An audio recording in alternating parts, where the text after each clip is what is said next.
I did a really slow fade on that time. You did. Good job. That's a manual fade, like it's not just a button. I know like the big, huge boards that like program them to like have time, and then you see the little things moving around on their own. But this one is It's a lever. This is small. I have to, modify it the way that it goes. Hey guys, it looks like we're on here. Hey guys, Bill here with Pawfinity's stuff. Yeah, and I'm Lauren. And we're bringing you the Scratching the Surface podcast, episode number 17. Help. Bum, bum, bum, bum. Yeah, so we're looking. Cancellations are a thing. Cancellations are a thing. No matter how hard you guys try to force people into a box, they don't always fit. So we're going to talk about cancellations. Especially those pesky last minute ones seem to be happening a little bit more often these days. Yeah, well, somebody remembers. I mean, it's not at the top of their list is to get their pet serviced in some sort of way. So they remember like 2 days before, and they're like, uh-oh, that doesn't work. We got Aunt Bonnie's mole removal that we have to drive her to or something. Like that takes precedence over Fluffy's Yes. training session sometimes. So we're going to talk about that today. Updates. Pawfinity still has new stuff coming out all the time. So we've done a few streamlined little patches here and there. So if you guys are a part of the system, go check out the news inside the dashboard. You'll find it inside the support tab, then news. Pawfinity News.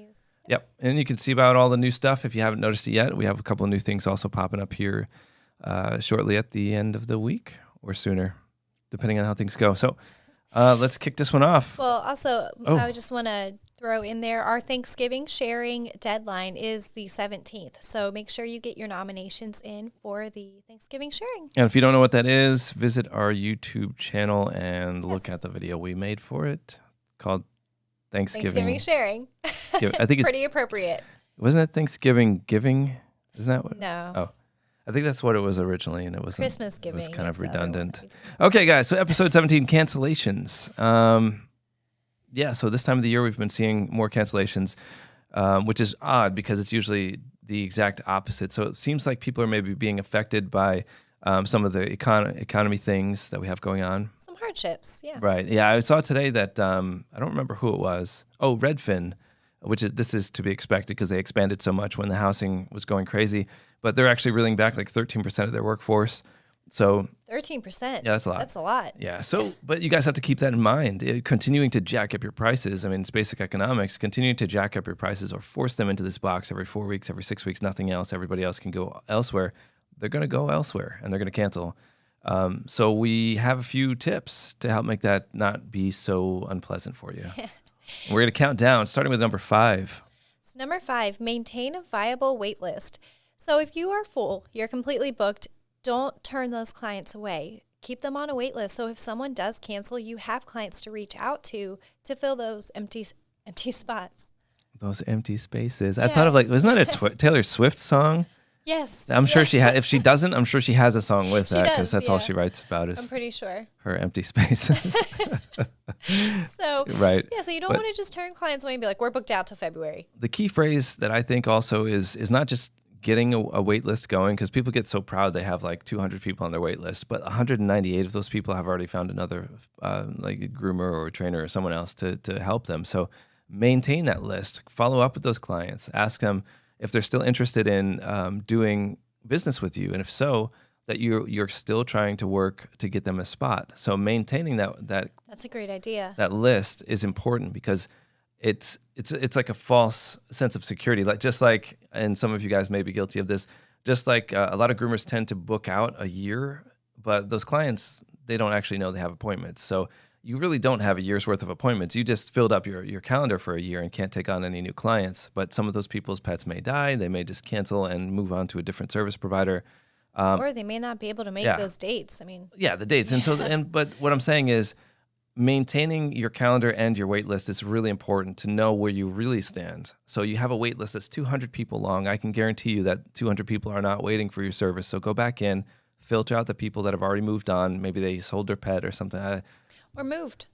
Maybe they moved. They might have moved, different area. Or they've been incarcerated. I mean, let's be real about this. And there's a million things that could happen. Okay. But I'm funny today. I think I'm funny today. So, yeah, so you'll want to just make sure to take down the list. And this doesn't only apply to groomers. So, say you're a boarding facility, you can always maintain a wait list with that too, because if they did go somewhere else, then You're shaking the whole table. I'm sorry. I talk with my hands a Yeah, lot. you're like, If they did go somewhere else, they may prefer your business over the place that they had booked. And if you call them and say, hey, I have an opening now, they may come back to you. So it's possible. always worth it. Yeah, it's possible. Yeah, you don't just want to kick them to the curb and be done with them. That seems crazy. People get very spiteful about cancellations. You should think about it as an opportunity to flex your business model a little bit, because if you can collect any information, any useful, they usually do the "it's not you, it's me" kind of thing, or whatever. But if you can get them to give you some useful feedback and information, you might be able to fix maybe possibly what could be a broken business model, which I believe, and which is going against the popular topic these days, but forcing people into 4 and 6 weeks generally doesn't work for humans out there in the real world. Although especially when times get tough. oh yeah, no, they want to stretch it out. I mean, if you say you won't be on 6 weeks, I'm not going to service you, the person's going to be like, okay, goodbye, because Sally down the road can, or and so just keep that in mind. Add more flexibility. We've done a whole episode on this. When what was it called? The 6 ways to recession-proof your recession-proof your business. Yeah, that one was actually really popular. So go back and check that out if you want more details about that stuff. So number 4, keep client cards on file. So let's say you do have a last-minute cancellation. You have a cancellation fee that you usually charge, or even a no-show fee. yeah, They cancel, you add it to their next appointment, or you send them an invoice. I mean, now it's up to the client to pay you. They're not going to pay that. Yeah. I wouldn't pay that. I mean, because you can't send me to collections. Yes. So look, if I had a life event happen and you sent me a cancellation fee, when I tried, it was 24 hours before I remembered I had the appointment, and I tried to cancel, but you guys needed 48 hours, and you tried to charge me like half the price of the groom or the full price of the groom or something. I'm literally not going to pay you, because I did my best effort to make this right from a client's perspective. So if you send me an invoice, it's I didn't get it. Oh, I didn't get it. Exactly. Oh, I didn't get it. Or you add it to their next appointment. They're just not going to book it again. So then their charge goes from $100 to $150 the next time. But again, Sally's down the road charging them $80. So exactly. So if you store client cards on file, you can actually collect your cancellation or no-show fee without relying on the client to pay it. Yeah, absolutely. You can either take the deposit up front or, collect that fee after the fact. Yeah, like non-refundable deposit. Correct, yeah. And so either one, the non-refundable deposits get a little iffy for people sometimes. And again, you have to deal with reality here. We're not going to give you guys information that's just like all sunshine and rainbows. If you charge them with a stored card, you hit them with the fee, they could still dispute that, and they're most likely going to win. Yeah, well, I mean, but there are some ways that you can help protect yourself, kind of. So if you these are all maybes, but these are just tips. They are tips. Include it in your waiver. Have some sort of cancellation or no-show, what are they called? Like the certain parts Clause? of your waiver. Yes, clause in your waiver, and then have them sign that so you have a physical signature. Are you petting a dog? No, what are you doing? I missed your like, shoulder. I didn't know Fluffy was here. So have them sign that, and it will help protect you a little bit. I don't know why my hands your arms are going all over the place, and it's become hazardous. I think I'm next to like an octopus drummer. What is that? The Pete the Cat book with the octopus drummer? Yeah, it's a pirate one. Yeah, Pete the Pirate. Pete the Cat the Pirate. It's a really cool series if you guys haven't read it yet. And no, we are not sponsored by whoever wrote that book. It's just fun. So keeping client cards on file, it gives you at least a chance. I'm telling you, sending an invoice after the fact is not going to get you anywhere. And adding to their balance is not going to get you anywhere. The only chance you have of recovering that money would be to charge them using a stored card. If your software doesn't do that, then just upgrade your software. Let's see here. Let's keep client cards on file. So number 3, offer last-minute discounts on openings in the schedule. This is a fun one. Yeah, yes. Because it gets exciting for clients. Now, there's a little bit of a downside, and we could talk about that too, but just with airplane tickets and all kinds of other stuff, when you have that opening and it's just sitting there, the business wants to sell it to you, so they offer you a discount. Yeah, absolutely. So I've actually fallen for this before. I've gotten emails when my massage place has a last minute opening. So typically it's a cancellation they had, and they'll get $15 off a massage. I might have wanted one in the next 3 months or something, but if you're going to give me $15 to come this Friday, maybe I want one now. Right. And I have actually Yeah. booked several of them by It doing does that. work. I mean, it's motivational, but some people will actually just. It's like an exciting thing. Will there be an opening? I don't know, but I'm Yes. not going to book it yet just in case. I'm going to wait to see if I get a discount email. You know what I Yeah. mean? But that's going to be a rare thing, especially when you're talking about. But I mean, even those, they're not guaranteed. Right, of There's course. not guaranteed there's going to be an opening. That's where the so it's danger kinda exists. Just, That's where the excitement is. Yeah, so you're Will really I not get the losing spot? out on anything. Will this become available? It's like going to Vegas. Will I win or will I won't? Will Will I won't I? Will I? Will I win or won't I? Oh boy. So I that's do know how to speak English. it is a fun one though, and you guys can actually wrap this up as something fun. Get people excited about it.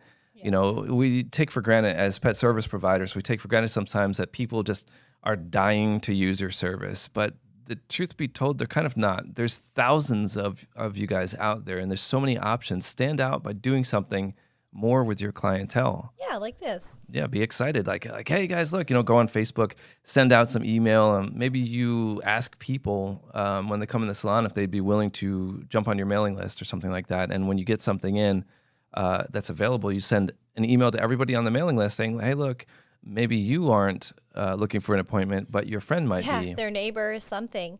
Forward this around. What's cool about that is I know some people are going to say, oh, discounted services, but that's better than getting nothing. It's better than having an open appointment slot. What do you mean by eh?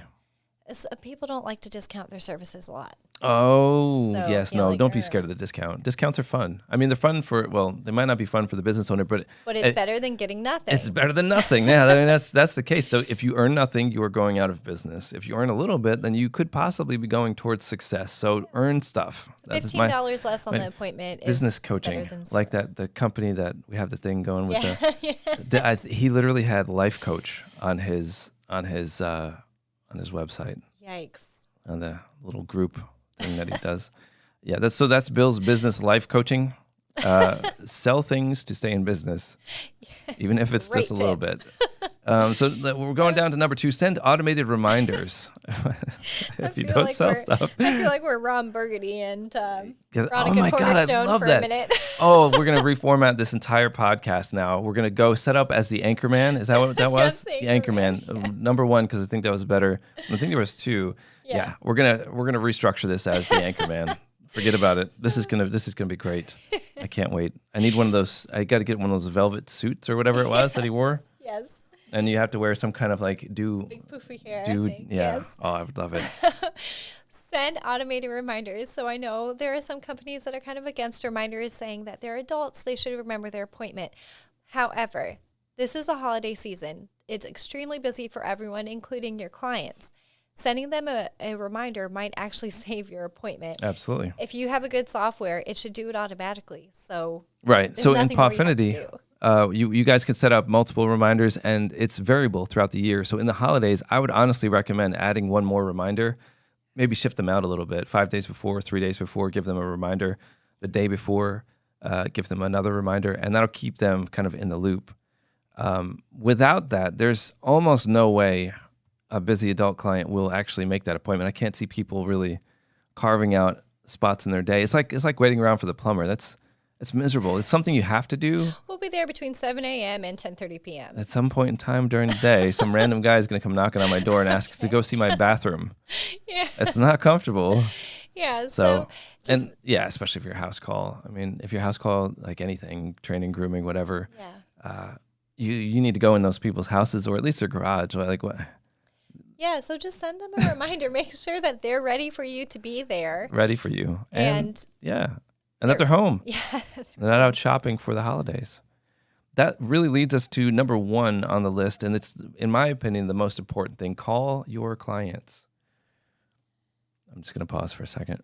I don't want to be on the phone. I don't want to call my clients. No, so there's a whole new trend going around. I think it started on social media, and it's the text-only business, and that's great. That's a great concept. I don't understand it really because it takes longer to type than it does to just send them something. But use your office hour at the end of the day, which you should have anyway, and call a few of your clients for the next day. Call anybody that you might have notes on that tends to not show up for appointments.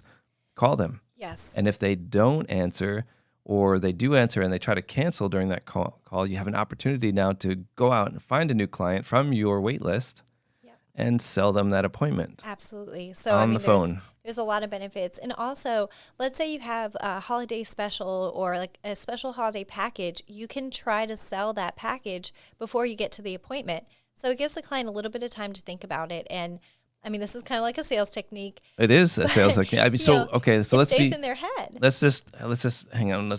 We need to set the standard. Mhm. As a business owner from any business type of, I don't care if you're cleaning septic tanks or building mansions or cleaning and providing healthcare for dogs, you are in sales. Period. Yes, you're selling your services. 100%. Anybody that thinks anything different doesn't understand their business. And so, in that, you have to communicate how your clients need you to communicate to them. And that's that. As service providers for pets, you guys need to call your clients. I know that it's uncomfortable. People claim they don't have time. But I would argue that, do you have time to keep yourself in business or to make a paycheck next week or to be able to pay your mortgage or rent? And I'm Yeah. sure 100% of you are going to say, yes, I need that stuff. So you also need to call your clients. You just put an office hour at the end of your day Yep. to return any calls and make any calls that you need to. But it's really important to call your clients because it also builds that personal relationship that the clients really like. So they don't go down to Sally because they Yeah. know that you're going in, you're taking care of Auntie Mabel and Yes. her mole removals, Yes, and they know that you need to be able to pay the gas to get there. But it also So they want to be able to take care of you. exactly. They like Auntie Mabel too. So they want I met her a couple times when she was riding along with you. So, but it also gives you a chance to resell the appointment, a different appointment time to that client. For sure. If you just let them passively cancel, I mean, it's just going to be up to the client to schedule again. But if you get on the phone with them and they're like, "Hey, I can't make it." Okay, well, let's find a different time that works for you. Absolutely. No question. And that's the technique. We should probably talk about that in an episode, just I think dedicate it one. should be, yeah. Because it's something that a lot of people don't have the opportunity. Like I've said before, not everyone has the opportunity to get formal sales training. I mean, if you're working as a groomer or a trainer, you haven't necessarily gone through business school. You know what I'm saying? You Yeah. haven't necessarily gone through sales training. I mean, I don't see when you would ever, honestly, because it Yeah. doesn't look like that from that perspective of the groomer. And this goes back into the whole assistant manager syndrome that I was talking about before. From the groomer's perspective, you think, oh, I can do this, but you haven't learned all the things that it takes to run the business. If you don't understand that you can't be text only and you need to sell your services because that's part of being a business owner. When you get that point, then you realize, oh, wow, this changes your whole perspective, in my opinion. I can't just show up, groom a dog, get paid, and go home. That's not how it goes, because eventually that business will diminish. Yeah, I mean, it works for some people, but Well, it does, is because it's an if you build it, they will come scenario. yes, but it's not like a what's that called, where it can last a really long time, and it's Well, not a eventually the business that will dogs die. I mean, Yeah. the clients die. Well, it's not a business that sticks out either, and you want to be a business that sticks out because you want to stick out from everyone else. When Well, someone asks, "Who do yes. you use?" I don't know. She comes Fluffy every 4 Cuts, weeks on Wednesday. What are some of the Groom and Tails? Oh my goodness, there's Shake Your Tail. That's a really popular one. we have a list of company names and stuff like that, and Yes. there's one name in there that has literally like 50 different businesses have the exact same name, same spelling and everything, and so you really don't start to stick out when there's in a small town. You can drive across like 5 different groomers just going through like some small area. So you want to make sure that you are really processing your business and not just showing up and coasting, because an employee shows up, does the job, and leaves. The manager, the owner, shows up, evaluates how the jobs are getting done, sets a plan of action to do them better and show growth for the next year, and then implements that plan. That's the difference between being an employee and being a business owner or a manager, is that those two paths, they look the same as you're working in the business. You're like, okay, you're just looking around. Sally's not doing anything, my boss, and I'm doing all the work here. I'm grooming and everything, and I can do this. I can run this business. You can do the work, but you can't necessarily run the business at. So, expand your knowledge, learn about sales, implement those sales through your business on a day-to-day basis, and your cancellations will remove. Just like Lauren just mentioned, you can turn a cancellation into a reschedule very easily. Yes. But once it's gone, they are probably going to start looking at one of the other 10 service providers out there in the world. Or they'll call you in 3 months and you'll be booked Right. out for the next 8 weeks. And now you It's just lost a client. It's a perpetual circle of cancellation at that And point. don't mistake it. Losing that client and replacing them with someone is definitely not as good as retaining that existing client. It costs more money to gain a new client, and what's the word I'm looking for? Yeah, I'm at a loss of words. No, this you got morning. it. Gain a new client than it is to To retain a retain client, yeah. existing clients. I mean, because the existing client is already with you. In any business, it's always Universally across the board. So keep away from cancellations if you can, using these 4 tips. Let me run down the list again. Maintain a viable wait list. That means maintain it. Actually look through the list, contact the people, and see if they're still interested. Keep client cards on file. Offer last-minute discounts on openings in the schedule. Send automated reminders. And then, people, please call your clients. And we have a bonus. There's a bonus. Yes.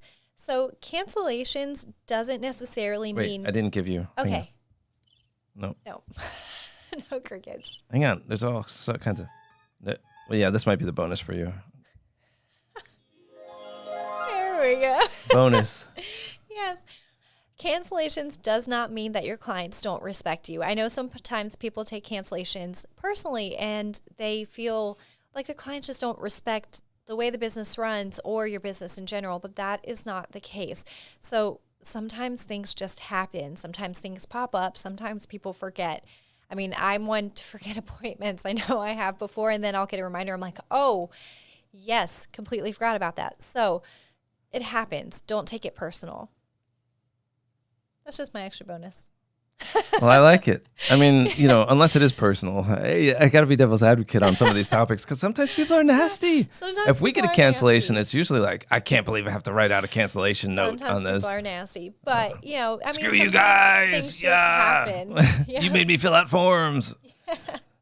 I want to use I almost started cursing on the radio here. That would not have been good. If they are nasty, then forget them. But most of the time, it's just people living life. I mean, they're just being human. So Yes. I have to reschedule my chiropractor appointment actually because I scheduled it at the exact same date and time as when I'm reading a book to my son's classroom. Wasn't thinking about my chiropractor appointment. So I mean, it happens. Now I'm going to reschedule it ahead of time. But some clients might have not even remembered that they had that second appointment. So. Right. Well, yeah, I think that just about wraps it up, guys. Yes. It's a good episode, and we're cruising on out of here very nicely. So next week, same place, same time, Monday at 10. Monday at 10 a.m. Eastern. Eastern Standard Not Time. Pacific. And Because this is the original podcast. What's up?